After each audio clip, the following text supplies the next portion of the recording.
Hello and thank you for visiting our channel. Gyotnuok Koi Nguyen is where we bring you fascinating historical stories, deeply analyzed with an engaging tone and lively rhythm. Today, we will take you on a journey to explore the universe through an inspiring science fiction story, where humans encounter alien civilizations for the first time. This is a unique story, blending war, peace, and understanding beyond species boundaries. If you love content like this, please hit the follow button and subscribe to the channel so you don't miss any new episodes. Now, let's get started. Journey to the history of the universe, when humans changed fate. An extraterrestrial war. Part 1. The confrontation of two fleets. Part 1. The confrontation of two fleets in the dark space near the third planet of the Kepler system. The light of thousands of burning ships illuminated the sky. Two giant fleets faced each other like ancient warriors, ready to engage in the final battle. The war between the Hijemany Empire and the Free Worlds Alliance had lasted for 3 years, leaving both sides exhausted in resources and spirit. Neither side wanted to continue, but their honor and will to fight would not allow them to surrender. On the bridge of the flagship Hijemany, Commander Czar watched the enemy on a large screen. With thousands of years of space travel and an empire spanning 50 star systems, his species was accustomed to quick wars, settled with a few battles and a peace treaty. But this war was different. It was long, brutal, and never-ending. Czar took a final look at his weapon systems, his hands moving nimbly over his consoles. He led 200 of his most elite warships, determined to win or die in this battle. "Commander, all ships are ready for combat," the young weapons officer reported, his voice shaking. Even though they were used to war, the sight of hundreds of enemy ships still sent a chill down the crew's spine. Czar nodded, his cold eyes focused on the screen. On the opposite side, Admiral Velnara of the Free Worlds Alliance surveyed her formation. Her pale blue skin turned purple as she smiled. Velnara had faced Czar many times and knew his tactics well. Both were excellent, determined commanders, and both knew that today's battle would decide the fate of the war. "The enemy fleet is holding its position," the sensor officer reported. "They are waiting for us to make the first move." Velnara nodded, correctly predicting that Czar would not act until victory was assured. The Alliance fleet was spread out in a fluid formation, with slender ships designed for lightning strikes. The Hijemany fleet, by contrast, was composed of massive, sturdy warships built for head-on combat. Both sides had their strengths and weaknesses, creating a delicate balance. The space between them was empty, but in a few minutes, it would be filled with the light of energy bolts, missiles, and warship explosions. Thousands of soldiers would fall, and both Czar and Velnara knew it. But they had no choice. The war had gone too far to stop. Czar looked at the tactical screen, realizing his fleet had the advantage in numbers, but he could not afford to be complacent. Velnara could have spare ships hidden somewhere, ready to jump in at a moment's notice. "Commence assault formation," he ordered. "All advance on my signal." The Hijemany fleet moved slowly, the large warships holding tight formation, shielding each other with overlapping shields. A classic, but effective tactic. They forced the Alliance to attack or watch their home planet be destroyed. Velnara watched and smiled. This was exactly what she had predicted. "Signal all ships," she said. "Execute Plan 7. The Alliance fleet split into 3 groups. The main force would engage head-on, while 2 smaller groups would attack from the flanks. It was a risky move, but it was the only chance to counter Hijemany's overwhelming might. The distance between the 2 fleets closed. Weapons charged, shields raised to maximum. On board the ship, soldiers whispered prayers and reminisced about their homeland. Then, something unexpected happened. "Commander!" the sensor officer on Czar's ship shouted. "Intruder detected, entering from Sector 7. Czar spun around, his eyes filled with suspicion. The screen changed to a small, crudely designed ship. Completely unlike any other in the system, it moved slowly, as if unaware of the ongoing battle. Velnara received a similar report, and both commanders were confused. Who would send a single ship into a war zone? Was it a secret enemy weapon or an entirely new force? Part 2. The Mystery of the Earthship. The space around the Kepler system suddenly became quiet, but not because of peace. The lights from hundreds of warships still burned brightly, creating a majestic but deadly picture. In the midst of this scene, a small, crude object appeared at the edge of the star system, the UNS Independence. Its square design, lacking the elegant curves of alien technology, looked like a clumsy mass of metal in the sea of stars. Commander Czar of Hijemany squinted his eyes, trying to analyze the image on the screen. "A single ship?" he muttered, his tone both incredulous and suspicious. Who would dare to charge into battle with only one ship? On the Alliance bridge, Admiral Velnara was facing the same question. Her blue skin turned a soft purple as she chuckled, a familiar reaction to the unexpected. "Just one ship?" she asked the sensors officer, her tone a mixture of curiosity and caution. "Confirm." The report came back quickly. The strange ship bore no signs of any fleet. Its engines were emitting a completely different signal, and its weapons, if any, were not engaged. Both commanders realized this was not a familiar tactic. A new, completely unfamiliar force had entered the scene. The atmosphere on the UNS Independence was no less tense. Captain Jake Morrison stood in the middle of the bridge, his eyes trained on a screen displaying hundreds of energy signatures from 2 alien fleets. 6 months of wandering in the void had brought his expedition team here, to the Kepler system, which was thought to be devoid of life. "Space jump complete, Captain," Chief Engineer Lisa Park reported, her voice calm but her eyes filled with concern. "All systems are functioning normally." Jake nodded, but his mind was already consumed by a series of strange signals from deep within the star system. "Ryan, initiate a system scan," he ordered his tactical officer, Ryan Cole, a veteran of the Navy with extensive experience. A few minutes later, Ryan spoke up, his voice shaking slightly. "Captain, I'm detecting anomalous energy signals. There are hundreds of sources and they're moving." Jake walked quickly to Ryan's station, staring at the screen filled with glowing dots.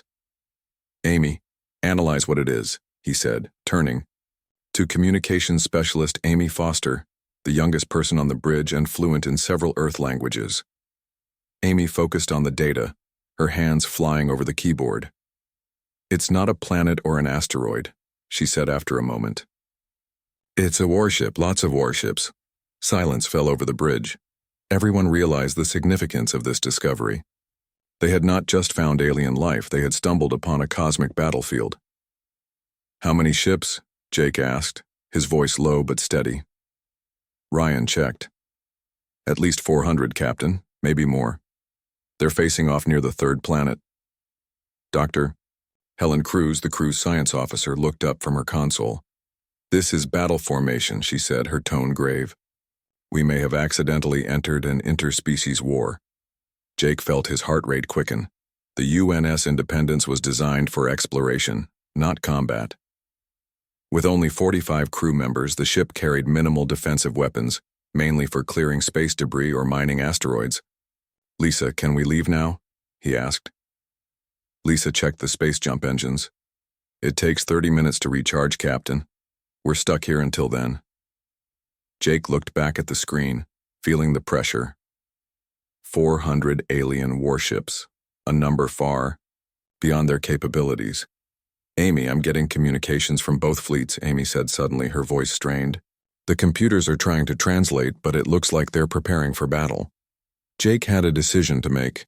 He could order the team to hide at the edge of the star system, wait for the engines to be ready, and then return to Earth with information about alien life.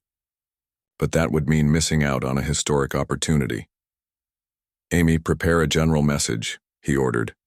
"Use arithmetic sequences, basic physics, anything that proves we're an intelligent and peaceful species."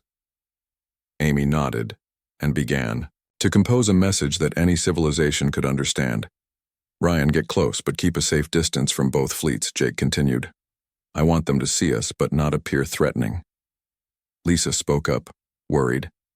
"Captain, we don't know anything about them. They might attack before asking questions." Jake looked around, seeing the fearful but trusting eyes of the crew. "We're here to meet the aliens," he said firmly. "If we run now, we may never get another chance. Earth needs to know what's going on out there." The UNS Independence slowly approached the two fleets. As they got closer, sensors began to pick up details of the massive ships with technology far beyond Earth. "Captain, a group of ships from the Hijemany fleet is heading our way," Ryan reported, his voice urgent. Jake wiped the sweat from his brow. This was the moment of reckoning. "Amy, send the peace signal immediately," he ordered. As the message echoed through the air, Jake wondered if this was the best decision or the biggest mistake in the history of mankind. On Zar's ship, the communications officer reported, "Commander, the unknown ship is transmitting signals, numbers, and basic physics. They seem to be trying to prove their intelligence." Zar frowned, examining the crude ship. Intelligent? If so, why send a single ship into battle, he wondered, suspecting a Confederate plot. "Call in the 7th Squadron," he ordered. "Take it down. We don't have time for these games." 6 Hijemany fighters broke away from the main formation and charged towards Independence with absolute confidence. They believed the alien ship was powerless to resist, but as the squadron closed in and opened fire, something unexpected happened. Independence's defense systems activated, unleashing a steady rain of small rounds from its mining and debris-clearing cannons. "What the hell?" Captain Kixara shouted as his plane was shaken by a series of impacts. Their advanced energy shields designed to block energy beams were no match for the barrage of bullets. 2 planes exploded and the rest retreated in disarray. Both Zar and Velnara were stunned by the sight. A small ship, clearly not a battleship, had just repelled Hijemany's elite squadron. "Analyze that ship," Velnara ordered, her blue skin fading in shock. Zar roared, "How could something so primitive defeat my squadron?" Both fleets stopped their engagement preparations, their eyes fixed on Independence, a mystery revealed, but with countless questions yet to be answered. First voice of peace from the blue planet. The space around the Kepler system seemed frozen in an eerie silence. The massive warships of Hijemany and the Free World Alliance, which had been engaged in combat only minutes apart, had now ceased all hostilities. All eyes, be they the 4 eyes of Commander Zar or the sensitive skin of Admiral Velnara, were fixed on one point, the tiny ship UNS Independence. With its rugged hull and unexpected defenses of a steady barrage of bullets, it both surprised and bewildered both sides. This was not a warship, but a lost explorer, and now it was the key to an unprecedented conversation. On the bridge of the Independence, Captain Jake Morrison felt the pressure mount. The victory over the Hijemany squadron was a miracle, but it also put the crew in greater danger. "Amy, is there any response to our peace message?" he asked, his voice firm but worried.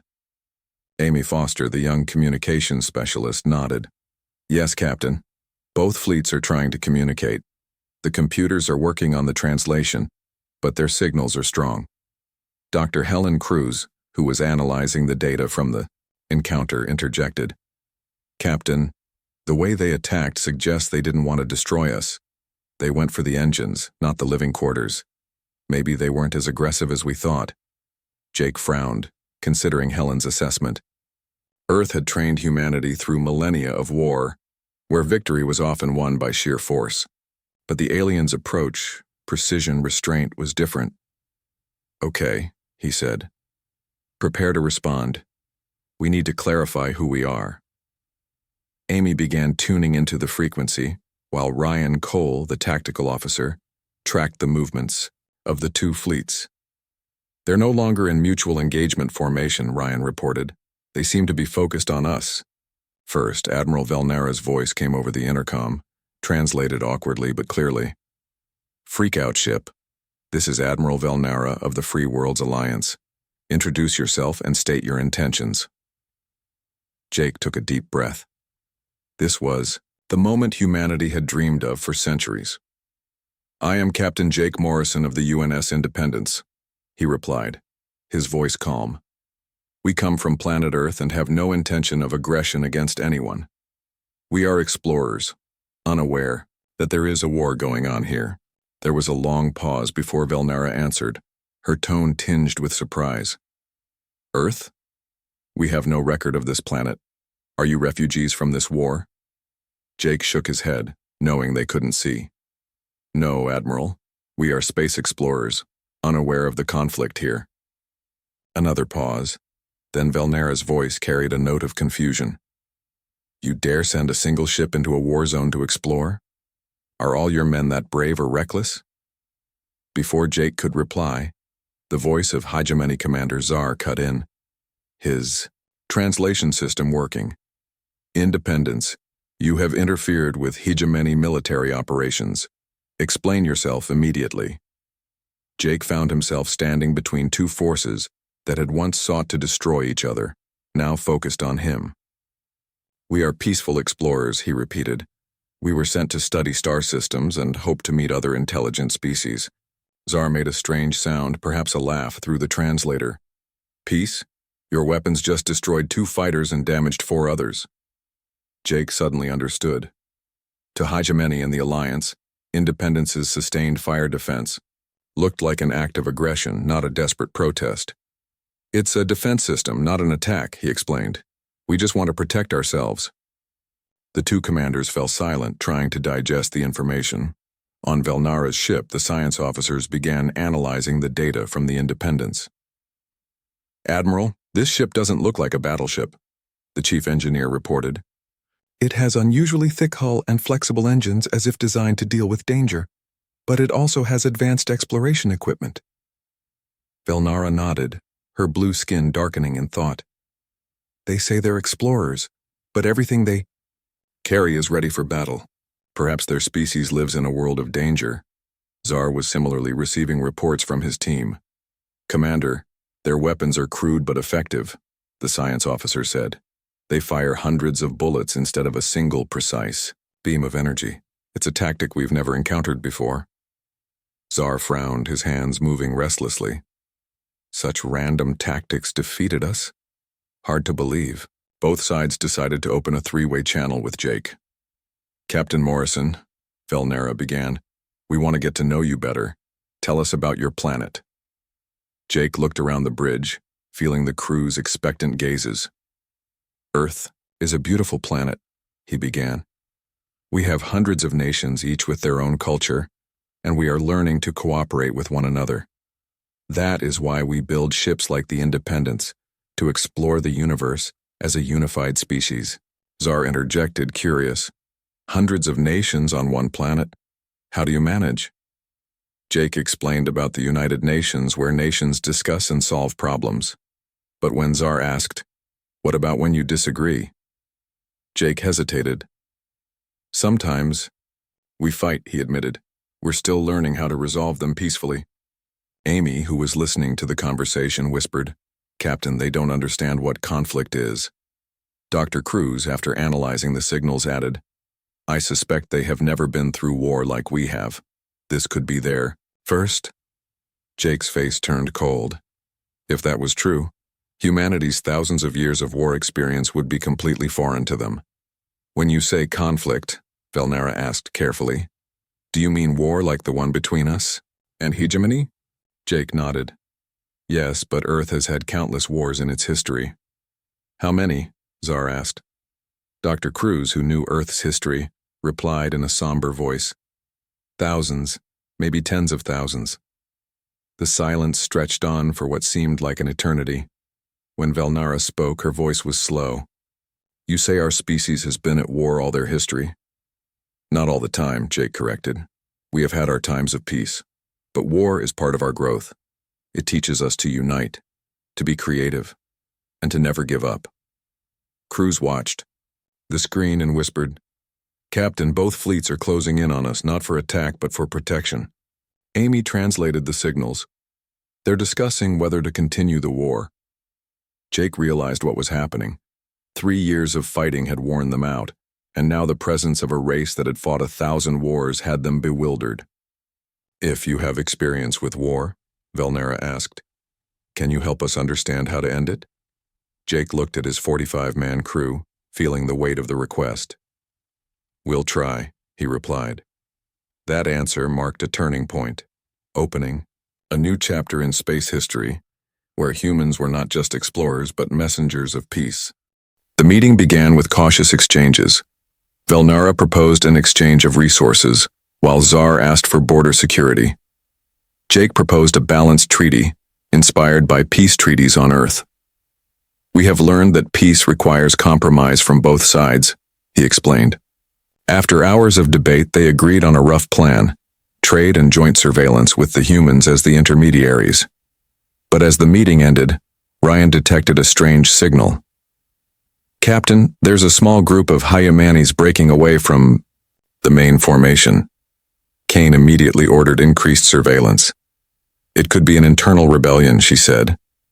Jake knew peace would not come easily. "Contact Tsar," he ordered. "We need transparency." Tsar acknowledged some disgruntled commanders but pledged to deal with them. Velnara also agreed to increase communication to avoid misunderstandings. The first talks ended with hope, but also a reminder that peace is a long journey. Jake looked out into space, knowing that humanity had made its first mark, but challenges still lay ahead. Part 7. The Challenge of Peace. The skies above the Kepler system remained fragilely silent, where hundreds of Hijemany and Free World Alliance warships hovered like colossal ghosts among the stars. The lights of their weapon systems had dimmed, replaced by faint communication signals, like the thin threads that connected the two once hostile sides. The small human ship, the UNS Independence, stood at the center of this historic event, a beacon of hope in the midst of a storm that had yet to pass. Captain Jake Morrison stood in the middle of the bridge, his sharp gaze on the tactical screens, where the energy signatures of the two fleets were stabilizing. Yet he knew that peace was only a promise, and that to make it a reality, humanity would face unprecedented challenges. The initial peace talks, though tentative, left a tense residue. A week-long ceasefire was agreed, with human observers and regular lines of communication. But beneath the surface, the seeds of discontent were beginning to grow. On Hijemany's flagship, Commander Tsar faced pressure from his subordinates. "Commander," an officer growled, "to give in to the alliance would be an affront to our honor. Some ships have broken away from the formation, disobeying orders." Tsar frowned, his eyes narrowing as he looked at the screen showing the small group of rebel ships. "They do not understand that war brings destruction," he replied, his tone thoughtful. "But I will deal with it. Hijemany's honor lies not in winning, but in preserving the future." On the alliance side, Admiral Velnara was not immune to internal turmoil. Her green skin faded as she received reports from the border commanders. "Admiral, some groups see a ceasefire as a sign of weakness," a young officer said, his tone worried. "They want to continue fighting to protect our freedom." Velnara sighed, her skin turning a pale purple as she pondered. "Freedom cannot survive bloodshed," she replied. "We must trust in the support of men, no matter how different they may be." On Independence, Jake received a warning from Ryan Cole, the tactical officer. "Captain, a small group of Hijemany ships are moving independently, not following Tsar orders," Ryan reported, his voice strained. "They could cause trouble."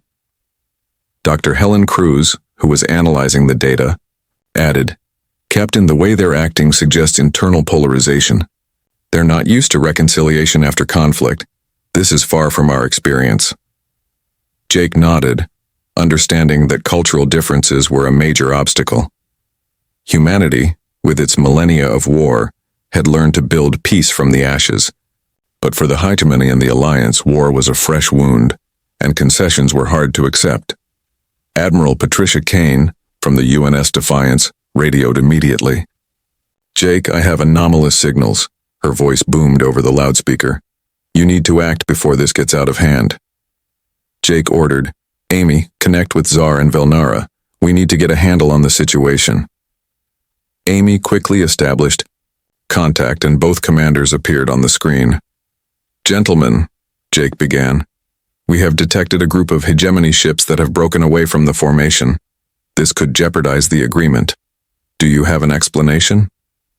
Tsar sighed, his tone heavy. These are commanders who refuse to accept peace. They believe that victory is the only way to preserve honor.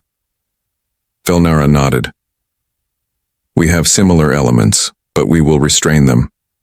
Do you have any way to stabilize the situation? Jake looked around the crew, feeling the pressure. We will hold an emergency meeting, he decided. Bring representatives from both sides to the neutral station on Defiance. The meeting was tense. Zar appeared in formal armor, a symbol of Hijemany power, while Velnara carried the Alliance's peace flag, a symbol of freedom. Jake led the delegation from Independence along with Kane and Cruz.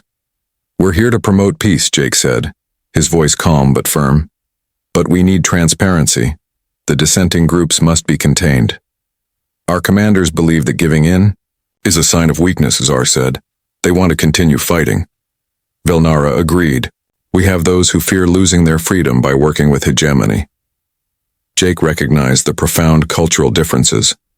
For humans, peace often comes with compromise after a brutal war. For Hijemany, honor is the ultimate value, while, for the Alliance, freedom is non-negotiable. On Earth, he explained, we learned that peace is not about surrender, but about rebuilding together. Honor and freedom can exist if you work together for a common goal, Helen whispered. Captain, they are struggling with this idea. They are not used to reconciliation after conflict. Jake nodded, continuing, let us assist you in organizing a meeting with the opposing elements. We will mediate. Make sure all opinions are heard.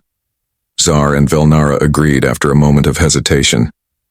The meeting was scheduled, with representatives from both sides and the human crew. The day of the meeting was tense. A group of Hijemany commanders, led by a senior officer named Kixara, who had once fought against independence, appeared hostile. Peace with the Alliance is impossible, Kixara roared. We must win. The Alliance representative, a young commander, countered. Your victory will destroy our freedom. The argument heated up, but Jake intervened. Let us listen to each other. On Earth, we have learned that war brings only loss. Peace requires concession. Kane added, we are not forcing you, but we have experience. Let us prove that cooperation can be mutually beneficial. Cruz proposed, let's start with a joint project. For example, sharing technology to rebuild a war-torn planet. The idea caused both sides to pause as if considering. Finally, Kixara spoke. If that proves our strength, we will accept. The Alliance representative nodded. We accept too, but we will need close supervision. A rough agreement was signed, a joint reconstruction project under human supervision, with a commitment not to use the results for military purposes. However, Ryan reported, Captain, some rebel ships are still moving near the border. They may cause minor conflicts. Jake ordered increased surveillance. Contact Zar and Velnara. We need them to act now. Both commanders pledged to deal with it, but Jake knew that trust was fragile. In the days that followed, the reconstruction project began, with Independence and Defiance coordinating the allocation of resources. Cultural differences continued to test the waters. Hijemany focused on efficiency, while the Alliance prioritized fairness. Jake led the meetings, drawing on his experience with Earth's peace treaties to adjust. We've learned that peace takes time, he said. Be patient. An unexpected turn of events occurs when a Hijemany rebel ship opens fire on a Confederate observation post. Fortunately, there are no casualties, but tensions escalate. Kane orders a blockade of the area. Jake, we must act quickly. Jake contacts Zar. This is your chance to prove your commitment. Hand over the troublemaker.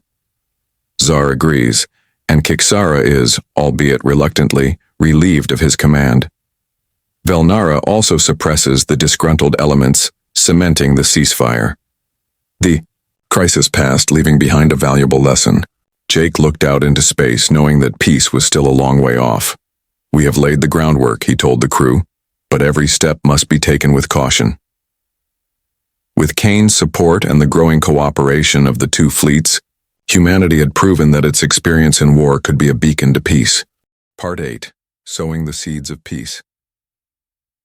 The Kepler system skies remained fragilely quiet as the massive warships of the Hijemany and the Free World Alliance floated like colossal statues in the blackness of space. The lights from their weapons systems were now faint flickers, replaced by increasingly frequent communications between the two sides. The small human ship, the UNS Independence, stood at the center of this transformation, a beacon in the darkness of war. Captain Jake Morrison stood in the middle of the bridge, his eyes on the tactical screens where the energy signatures were slowly blending into a new picture. Although the recent crisis had been contained, he knew that true peace was still a challenge that would require time and ingenuity to cultivate.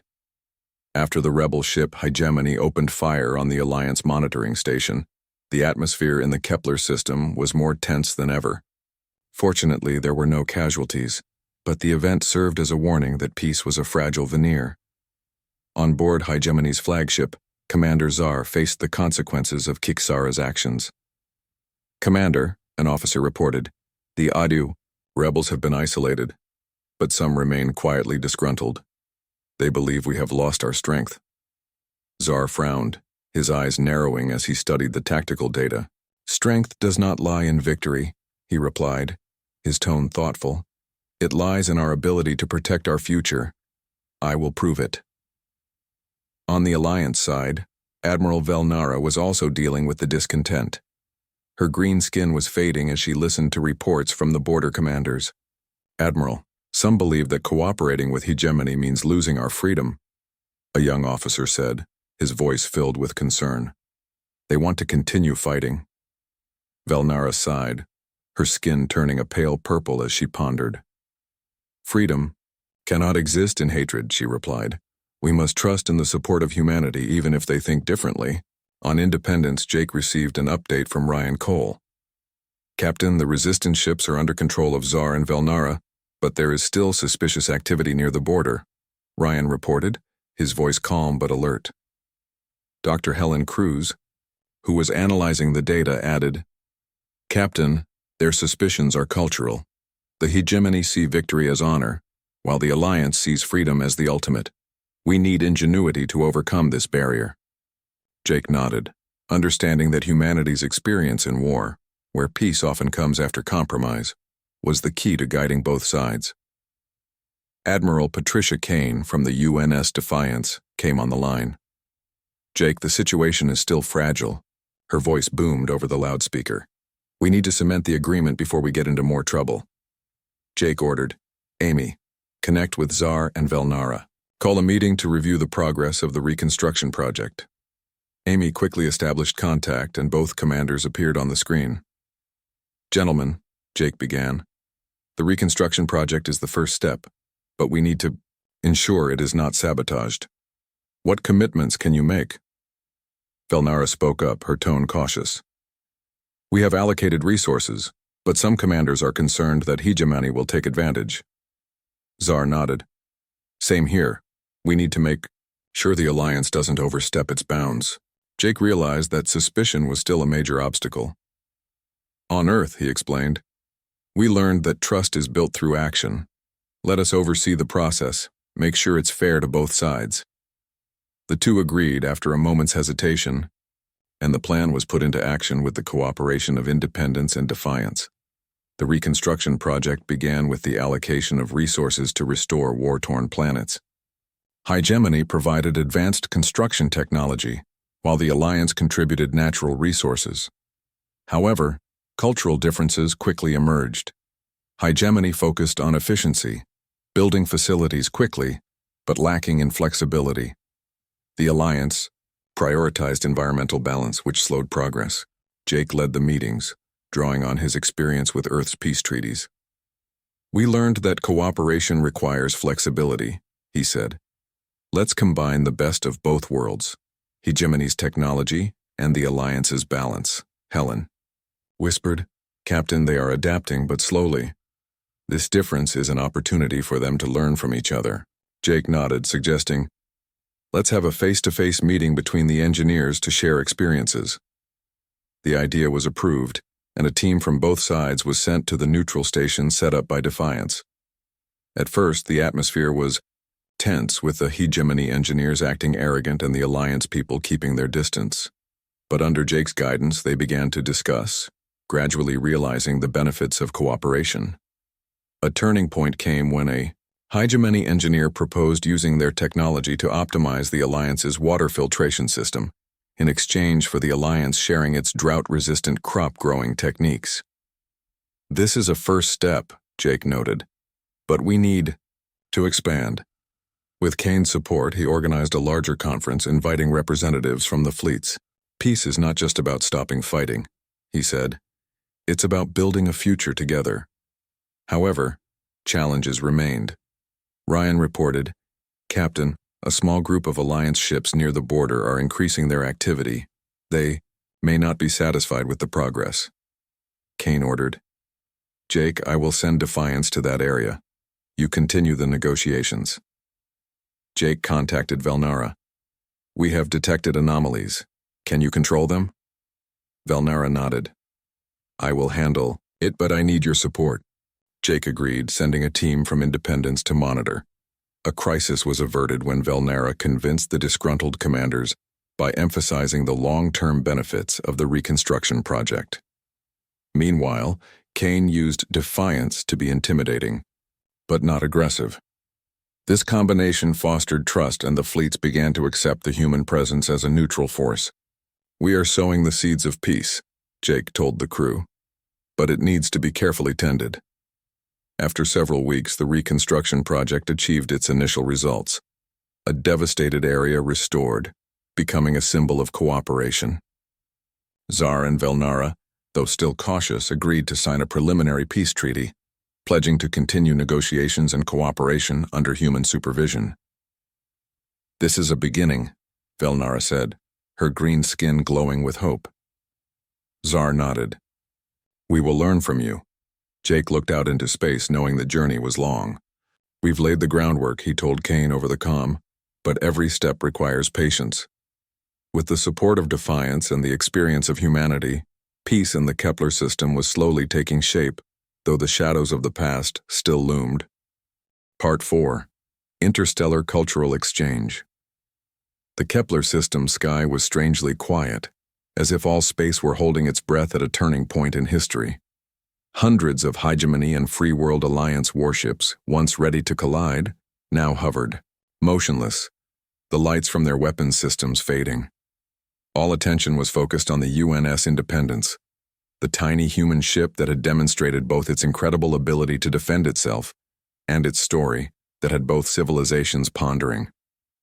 Captain Jake Morrison stood in the middle of the bridge, feeling the weight of the moment. The agreement to help end the war was not just a commitment, but also an opportunity for humanity to define its role in the universe. On Hijemany's flagship, Commander Tsar was still reeling. His eyes were glued to the tactical display, where 6 elite fighters had just been defeated by a primitive ship. "How could a species survive 1,000 wars?" he muttered, his tone both surprised and worried. His science officer added, "Commander, the way they fight, firing volleys of bullets instead of precise energy beams, is something we could not have predicted. Perhaps they have adapted to an environment of constant conflict." Tsar nodded, his hands moving restlessly over the controls. The thought of a species accustomed to constant warfare filled him with both curiosity and apprehension. Across the table, Alliance Admiral Velnara was facing similar questions. Her blue skin was fading as she listened to the analysis team's report. "Admiral, their ship is no battleship, but everything about it, from its thick hull to its flexible engines, suggests that they are prepared for danger," the chief engineer explained. "Perhaps their planet is a harsh place where peace never lasts." Velnara frowned, her skin turning a pale purple as she pondered. With 3 years of war, the first conflict in their history, the idea of a species that had fought 1,000 wars was hard to swallow. Both commanders agreed to open a 3-way channel with Jake. "Captain Morrison," Velnara began, her tone cautious. "If you have experience with war, can you guide us in ending this conflict?" Tsar interjected, his voice tinged with doubt. 3 years of fighting have cost us millions. What have you done to end your own wars?" Jake looked around at the 45-man crew, feeling the trust in their eyes. This was not the mission they had been trained for, but this was humanity's chance to shine. "I'll be honest," Jake replied, his voice calm but firm. "On Earth, wars usually end when one side wins, or both sides are too tired to continue, but true peace comes when we learn to forgive and rebuild together. It's not easy, but it's possible." There was a long pause, as if both sides were trying to make sense of these words. For Hijemany and the Alliance, war was a new challenge, but for humanity, it was an inseparable part of history. Dr. Helen Cruz, who was watching the tactical screen, spoke up. "Captain, both fleets are repositioning. They are no longer facing each other." Ryan Cole checked the data and nodded. "Yes, Captain. They are forming up as if to protect each other, and possibly us." Amy Foster, the communications specialist, added, "I can hear them discussing. They are concerned about other species in the universe that might be like us, people who are used to war." Jake recognized this. The appearance of humanity would not only disrupt the war, but also instill in them a fear of a dangerous universe. "What else do you need from us if we accept your help?" Velnara asked, her tone both hopeful and wary. Jake smiled slightly, feeling the weight of history on his shoulders. "Nothing," he replied. "We help because it is the right thing to do. When we are not fighting, we humans usually try to do good for others. We want to be your friends, learn from you, and share what we know, but not force anything on you." That silenced both Zar and Velnara, as if they had never heard an offer without benefits. Amy continued to translate the signals. "Captain, both sides are discussing a ceasefire. They want humans to oversee the negotiations." Jake looked at his crew. The explorers turned peacemakers. "Tell them we agree," he ordered. "The United Nations will assist them in their quest for peace." As the message was transmitted, hundreds of ships began to lay down their weapons, and the air around Kepler became quiet for the first time in 3 years. But the story did not end there. Dr. Cruz detected a signal from afar. "Captain, there are 4 other ships entering. The star system. They use the same engines as us." Ryan checked and confirmed. "They will arrive in 3 days. It is the UNS Defiance, led by Admiral Patricia Kane." Jake remembered the tough and intelligent commander. When the contact was established, Admiral Kane's voice rang out. "Jake, we have your initial report. Earth has decided to assist." "What is the situation?" Jake explained the request for reconciliation from the 2 fleets. Kane laughed loudly. "So the aliens are asking humans to stop the war? Don't cause any more trouble before we get there." Zar, listening to the conversation, asked, "Captain Morrison, are those ships battleships?" Jake considered. "They're like the Independence, primarily for exploration, but with some defense capabilities." Velnara spoke up, her voice anxious. "How many of those ships do you have?" "Only 5, Jake replied. "We're just starting out in space travel." That fact silenced both commanders, as if trying to picture a species both young and battle-hardened. Finally, Velnara asked, "If you fought 1,000 wars on one planet, how many ships did you use in the biggest one?" Jake chuckled. "Until recently we never fought in space, it was all on the ground of Earth," Zar exclaimed. "All on one planet, thousands of times?" "That's right," Jake nodded. "We learned to fight and make peace in the same confined space. That's why we understand both conflict and cooperation." The silence was longer this time, as if both fleets were reframing their worldviews. On the screen, Jake saw that the ships were no longer poised to attack, but rather poised to face a common threat. Amy translated, "They're worried about other species in the universe that might be like us." Jake understood that humanity had become a symbol of both strength and hope. With the support of Admiral Kane on the way, they would attempt the impossible, end a cosmic war. Part 5. The seal of peace in the starry sky. The Kepler system seemed to be shrouded in a silent fog, where hundreds of warships, once ready to destroy, each other had quietly laid down their weapons. The lights from the combat systems faded, replaced by a small point of light. The UNS Independence. The human ship, with its rugged hull and unexpected defenses, had not only survived the first encounter but had become a symbol of hope. Captain Jake Morrison stood in the middle of the bridge, feeling his heart beat in sync with the rhythm of history being written. The promise to help two civilizations end the war was not just a promise, but also an opportunity for humanity to assert its position in the vast universe.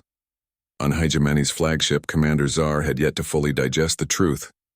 His eyes were glued to the screen, where his elite fighter formation had just been defeated by a ship that did not belong to any fleet. "They say they have fought thousands of wars," he muttered, his tone both shocked and worried. "His science," officer added. "Commander, the way they use their weapons, shooting in bursts rather than focused beams, suggests they are accustomed to chaotic environments. Perhaps their planet is a constant battlefield." Czar nodded, his hands shaking slightly at the thought of a species that had survived so much conflict. On the Alliance side, Admiral Velnara was facing similar contemplations. Her blue skin faded as she listened to the report from her engineering team. "Admiral, their ship bears the hallmarks of an explorer, but everything about it, from its thick hull to its maneuverability, suggests that they are prepared for danger," the chief engineer explained. "Their planet is perhaps a rare place of peace." Velnara frowned, her skin turning a pale purple as she realized that 3 years of war, the first in their history, might be a fraction of humanity's past. Both commanders agreed to continue the conversation with Jake over the three-way link. "Captain Morrison," Velnara began, her tone both curious and cautious. "If you agree to help." Part 9. Triumph of Peace. The Kepler system sky glowed with the gentle light of the stars, where the giant warships of Hijemany and the Free World Alliance no longer looked menacing, but rather like sturdy pillars of a new future. The lights from the weapons systems had completely gone out, replaced by bright communication signals, connecting the two fleets like a network of hope. The UNS Independence, a small human ship, stood at the center of this transformation, like a living symbol of interstellar peace. Captain Jake Morrison stood in the middle of the bridge, his eyes shining as he watched the tactical screens, where the energy signatures from both sides blended into a unified picture. At 3:00 p.m. on May 31, 2025 in Vietnam, he knew that this historic journey had come to an end, but also the beginning of a new chapter. After weeks of relentless effort, the reconstruction project had yielded results beyond expectations. The once war-torn region was now teeming with life, with lush green fields and modern infrastructure, a crystallization of hegemony technology and the balance of the alliance. But the road to peace was not easy. Internal strife and lingering suspicions haunted the region. On Hijemany's flagship, Commander Czar faced pressure from the last remaining rebels. "Commander," a loyal officer reported, "some commanders still see cooperation with the alliance as a sign of weakness. They want action." Czar frowned, his eyes gleaming with determination. "Weakness is continued war," he replied, his tone firm. "We will prove that strength lies in unity." On the alliance side, Admiral Velnara was also building confidence in her ranks. Her green skin glowed as she received positive reports from the reconstruction project. "Admiral, the people are beginning to see the benefits of cooperation," a young officer said, her voice filled with hope. "But some still have concerns about Hijemany's intentions." Velnara smiled, her skin turning a pale purple as she pondered. "Peace is the only way," she replied. "We must trust the people even if they think differently." On Independence, Jake received an update from Ryan Cole. "Captain, suspicious activity has decreased, but there is still a small group of Alliance ships moving near the border," Ryan reported, his voice calm but alert. Dr. Helen Cruz, who was analyzing the data, added, "Captain, this suspicion is cultural. The Hijemany value honor above all else, while the Alliance values freedom above all else. We need a strong act to restore trust." Jake nodded, understanding that humanity's experience of reconciliation, where peace often comes through patience and compromise, was the key to ending this journey. Admiral Patricia Kane from the UNS Defiance immediately contacted. "Jake, I see progress, but we need a formal treaty." Her voice boomed over the loudspeaker. "Let's have a big conference." Jake ordered, "Amy, connect with Tsar and Velnara. We're going to call all the leaders together to sign a peace treaty." Amy quickly established contact and both commanders agreed to participate. "Gentlemen," Jake began, "the reconstruction project has proven that cooperation can succeed. It's time to sign a comprehensive peace treaty." "Are you ready?" Velnara spoke up, her tone cautious but hopeful. "We are ready, but we must ensure that our freedom is respected." Tsar nodded. "So are we. The honor of Hijemany must be upheld." Jake realized that cultural differences were the ultimate challenge. "On Earth," he explained, "we learned that peace does not violate honor or freedom, but enhances them through cooperation. Let us draw up a balanced treaty." The two agreed, and the plan was put into action with the support of Defiance. The peace conference was held on a neutral station set up by the Defiance, with Tsar, Velnara, and representatives from both fleets, along with a human delegation led by Jake and Kane. The mood was initially tense, with the Hijemany commanders in formal armor and the Alliance men flying the flag of freedom. Jake opened the conversation. "We are here to end the war and build a future. Let us listen to each other." Kane added, "We do not impose, but we have experience. Let it guide us." The drafting of the treaty took hours. Hijemany proposed provisions to protect the borders, while the Alliance demanded self-government. Jake, with support from crews, proposed a solution inspired by Earth's peace treaties, a joint trade and defense alliance, with humans as the custodians. "We've learned that peace requires mutual trust," he said. "Let's start with sharing the benefits," Helen whispered. "Captain, they are considering. This difference is an opportunity for them to learn from us." After much debate, Tsar spoke up. "If this protects our honor, I agree." Velnara nodded. "We also accept, as long as our freedom is guaranteed." The treaty was signed, marking the official end of the 3-year war. The terms included a permanent ceasefire, economic cooperation, and the presence of humanity as a mediating force. But the joy was short-lived. Ryan reported, "Captain, a small group of rebel ships from both sides are gathering near the border. They may be planning sabotage." Kane ordered, "Jake, I'll take Defiance to that area. You convince them." Jake contacted Tsar and Velnara. "We need you to act. Show them that peace is the right choice." Both commanders agreed, sending representatives to the area, along with a team from Independence to monitor. Potential confrontations were defused as Tsar and Velnara engaged the rebels directly. "War only brings loss," Tsar said, his tone firm. "Peace is true power." Velnara added, "Our freedom lies in cooperation, not destruction." As Jake watched, the disaffected groups began to lay down their weapons and accept peace. The treaty was formally announced across the Kepler system, with Independence and Defiance standing between the two fleets. "Today, we not only end the war, but usher in a new era," Jake said. "Humanity is here to cooperate, not dominate."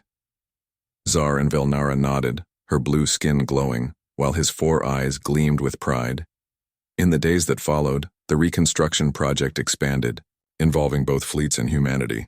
Cultural differences were gradually bridged as Hijemany learned flexibility from the Alliance, and the Alliance learned the value of order from Hijemany. Jake looked out into space, knowing that the journey had completed a phase. "We have planted the seeds of peace," he told the crew. "Now it is time to tend it." With the treaty in hand, humanity leaves the Kepler system, leaving behind a promise of lasting cooperation. On the way back to Earth, Jake proudly realizes that humanity is not only explorers but also messengers of peace to the stars. "Us end this war, we need to know what you expect." Jake smiled, feeling the weight of history on his shoulders. "We ask for nothing," he replied. "We help because it is the right thing to do. When not fighting, humans tend to support each other. We want to be your friends, learn from you, and share our knowledge, but we do not force anything." That silenced Tsar and Velnara, as if the concept of selfless help was foreign to them. Amy Foster, who was monitoring the signal, translated, "Captain, both sides are discussing a ceasefire. They want humans to oversee the negotiations." Jake looked at his crew. The explorers turned peacemakers. "Give us the go," he ordered. "The United Nations will assist them in achieving peace." As the message was transmitted, the ships began to lay down their weapons, and the air around Kepler became calm for the first time in 3 years of chaos. But a new development emerged. Dr. Helen Cruz detected a signal from afar. "Captain, there are 4 other ships entering the star system. They use the same engines as us." Ryan Cole checked and confirmed. "They will arrive in 3 days. It is the UNS Defiance, commanded by Admiral Patricia Kane." Jake remembered the strong and decisive leader. When contact was established, Admiral Kane's voice rang out. "Jake, we have your initial information. Earth has decided to send a support team." "What is the situation?" Jake explained the request for reconciliation from the 2 fleets. Kane laughed. "So the aliens are asking humans to quell the war. Don't cause any more trouble before we get there." Tsar, listening to the conversation, asked, "Captain Morrison, are those ships battleships?" Jake considered. "They're like the Independence, primarily for exploration, but capable of defending themselves if necessary." Velnara spoke up, her voice worried. "How many of those ships do you have?" "Only 5, Jake replied honestly. "We're just starting out in space travel." The fact left both commanders thoughtful, as if trying to picture a species both young and battle-hardened. Finally, Velnara asked, "If you fought 1,000 times on one planet, how many ships did your biggest battle involve?" Jake chuckled. "Until recently, we never fought in space. It was all on the surface of the Earth." Tsar exclaimed. "All on one planet? Thousands of times?" "That's right." Jake nodded. "We learned to confront and reconcile within the same limited space. That's why we understand both conflict and cooperation." The silence stretched as both fleets reorganized their worldviews. On the screen, Jake saw that the ships were no longer poised to attack, but rather poised to face a common threat. Amy translated, "They are concerned about other species in the universe that might be like us." Jake realized that humanity had become a symbol of both strength and hope. With the support of Admiral Kane on the way, they would attempt the impossible to end a cosmic war. But cultural differences still posed a challenge. For Hijemany and the Alliance, war was a new experience, a wound that had not healed in 3 years. For humanity, it was part of their legacy, where each battle left lessons in survival and reconstruction. "Captain," Helen whispered, "the way they fought, precise and restrained, showed they were not accustomed to destruction. We must be careful about sharing our past." Jake nodded, knowing that every word could shape how the 2 civilizations viewed humanity. As the UNS Defiance and its support team approached, Jake knew that the next 3 days would be the greatest test. They would not only have to reconcile the 2 fleets, but also build trust between vastly different mindsets. "Prepare everything for negotiations," he ordered. "We represent all of humanity, and that means bringing peace no matter what." The crew nodded, ready to step into the historic role that fate had assigned them. Part 6. Peace Talks Under the Stars. The Kepler sky was shrouded in silence, where hundreds of warships that had once burned with rage now floated silently, there, weapons lowered in a fragile pledge. The UNS Independence, a small human ship, stood at the center of attention, a beacon of hope between the Hijemany and Free World Alliance fleets. Captain Jake Morrison stood in the middle of the bridge, his eyes on the tactical screens, where the energy signatures from both sides gradually subsided. The promise to help end the 3-year war was not just a promise, but a responsibility that would shape the future of the entire star system. With 3 days until the arrival of Earth's support team, all eyes were on him. On Hijemany's flagship, Commander Tsar was still reeling from what had just happened. His eyes were glued to the data feed from the UNS Independence, where a primitive ship had changed the tide. "They've survived 1,000 wars," he muttered, his tone both awe and concern. His science officer added, "Commander, the way they fire so frequently suggests they're used to chaos. Their planet is probably a crucible of war." Zar nodded, his hands hovering over the controls, pondering the implications of such a species in the universe. On the Alliance side, Admiral Velnara was facing similar thoughts. Her blue skin faded as she listened to the report from her engineering team. "Admiral, their ship bears the hallmarks of an explorer, but every detail, from the thick hull to the flexible engines, suggests they are prepared for danger," the chief engineer said. "Their planet may be a place where peace is a luxury." Velnara frowned, her skin turning a pale purple as she realized that 3 years of war, the first in their history, may be a fraction of humanity's past. Both commanders agreed to begin preparations for peace talks, with the humans as intermediaries. Jake called the crew together to make plans. "We're only 45, he said, his voice calm but firm, "but we represent all of humanity. This goes beyond the original expedition." Dr. Helen Cruz nodded. "Captain, the way they fought, precise and restrained, shows they're not used to destruction. We need to be careful how we lead them." Amy Foster, the communications specialist, added, "They trust us because of our experience, but they're also scared of us." In the meantime, Jake ordered the preparation of a neutral zone near Independence for negotiations. "Ryan, set up sensors to track any movement," he instructed.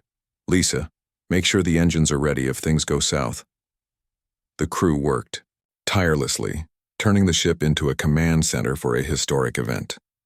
3 days passed quickly, and as expected, a signal came from the UNS Defiance. "Jake, this is Admiral Patricia Kane," her powerful voice boomed over the loudspeaker. "We're here. What's the situation?" Jake updated. "The 2 fleets have agreed to a ceasefire and asked us to oversee the negotiations." Kane laughed. "So we're the cosmic mediators? Put me in." With the Defiance and 3 other ships supporting him, Jake held his first meeting. Zar and Velnara appeared via web link, each representing hundreds of warships behind them. "Gentlemen," Jake began, "we are here to help you find peace. Let us begin by sharing what you desire." Velnara spoke, her tone cautious. "We want to end the bloodshed, but for the past 3 years all attempts at negotiation have failed." Zar nodded. "We want peace too, but we cannot compromise without losing our honor." Jake recognized the cultural difference immediately. For humanity, peace often came after victory or exhaustion, sometimes followed by forgiveness. For Hijemany and the Alliance, war was a fresh wound, and honor was the ultimate value. "On Earth," he explained, "we learned that peace is not about losing but about rebuilding together. You can keep your honor by working together for a common future." There was a long pause, as if both sides were wrestling with the idea. Helen whispered, "Captain, they are parsing your words. They are not used to post-conflict reconciliation." Jake nodded, continuing. "Let's start with a small agreement, a complete cessation of hostilities and regular communication." Velnara, "Agreed. We accept, but we need commitment from both sides." Zar reluctantly nodded. "Okay, but we will monitor closely." The talks dragged on for hours, with Amy translating and Admiral Kane overseeing from Defiance. Cultural differences were becoming apparent. The Hijemany valued strength and order, while the Alliance emphasized freedom and flexibility. Humanity, with its complicated history of war, proposed a step-by-step path to peace, from ceasefires to cultural exchange. "We've learned that lasting peace requires trust," Jake said. "Let's start by sharing information about your planet." Velnara told of the Alliance's lush green planet, where peace had been the norm until disagreements led to war. Zar described the Hijemany Empire, where order was maintained through force, but this war had shaken that foundation. Jake listened, realizing that neither side had faced the kind of lasting devastation that humanity had. "On Earth," he shared, "we rebuilt after every war, sometimes for centuries. You could do it faster if you worked together. The first night of peace talks ended with a tentative agreement, a week-long ceasefire with human observers. But challenges remained. "Captain," Ryan reported, "some of the Hijemany ships are still holding their weapons at the ready." Helen added, "They fear we will exploit the situation. Trust is not yet established." Jake nodded. "We need to prove it with action. Let's have a face-to-face meeting." With Kane's approval, Jake proposed a meeting between Tsar, Velnara, and the human representatives on a neutral station set up by Defiance. The day of the meeting was tense. Tsar showed up in formal armor, while Velnara carried the Alliance's peace flag. Jake led the delegation from Independence along with Kane and Cruz. "We're here to build bridges," Jake said, "not impose."